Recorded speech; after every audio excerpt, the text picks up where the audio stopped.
एक जंगल में टुनटुनी अपनी बेटी टुन्नी के साथ रहा करती थी। टुनटुनी अपनी बेटी से बहुत प्यार करती थी। आज मेरी बेटी का जन्मदिन है, मैं अच्छे अच्छे पकवान बनाकर उसे जरूर खिलाऊंगी।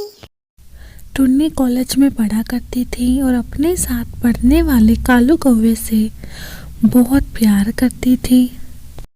एक दिन टुन्नी बेटा, तुम्हें कॉलेज से आने में इतनी देर क्यों हो गई? मुझे तुम्हारी चिंता हो रही थी। माँ, तुम्हें मेरी चिंता करने की जरूरत नहीं है। अब मैं बड़ी हो गई हूँ और मुझे नींद आ रही है, मैं सोने जा रही हूँ।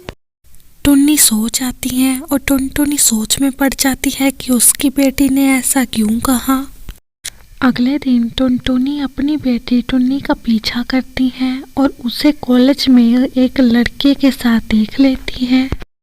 बेटा टुन्नी, मैं तुम्हें कॉलेज पढ़ने के लिए भेजती हूँ या आशिकी करने के लिए?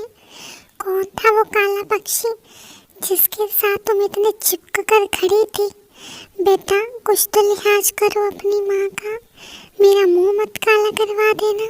हाँ, वो मेरे कालू जी हैं, मैं उनसे बहुत प्यार करती हूँ और जल्दी हम शादी करने वाले हैं।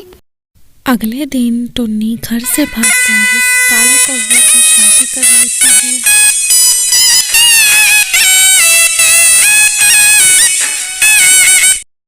ये बात टुनटुनी को पता लग जाती है। बेटा टुनटुनी, ये तूने क्या कर दिया? शादी के अगले दिन टुन्नी सो रही थी।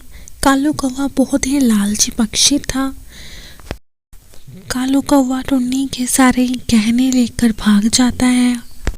टुन्नी को कुछ पता नहीं चलता और अगले दिन अरे कालू जी, कहाँ हो आप? अरे ये क्या, दरवाजा तो खुला है और मेरे गहने कहाँ हैं? बाहर जाके देखती हूँ। टुन्नी पूरे जंगल में कालू को ढूंढती है पर उसे नहीं मिलता। मैंने कालू जी के लिए अपनी माँ को धोखा दिया और कालू जी ने मुझे ही धोखा दे दिया। अगले दिन टुन्नी अपने घर आ जाती है और अपनी माँ से माफी मांगती है।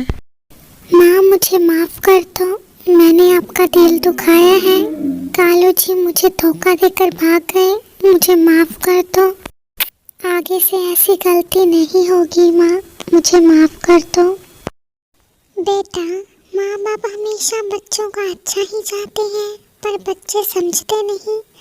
मैंने तुम्हें माफ कर। टुन्नी अपनी बेटी को माफ कर देती है। फिर वो दोनों हंसी खुशी रहने लगते हैं।